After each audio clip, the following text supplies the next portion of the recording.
You will start by navigating to Settings and then Printer Configuration.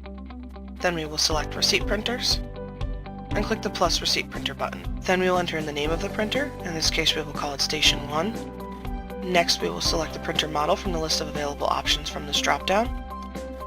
Finally we will enter in the IP address associated with this printer. Make sure to select the Save button when you are complete. Do not forget to select Update and Publish.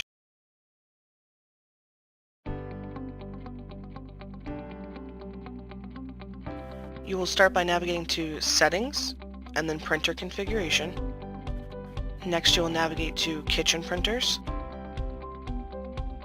Then we will select Plus Kitchen Printer. We will select the type from the drop-down list. Here we'll select Printer. Then we will select the printer model from the list of available printers. Next we will name the printer. In this case we'll call it Kitchen Printer. And we will follow that up by entering the IP address. From here we can select if we'd like to apply this to all categories, or we can apply this at a later date. Make sure to save after you are complete.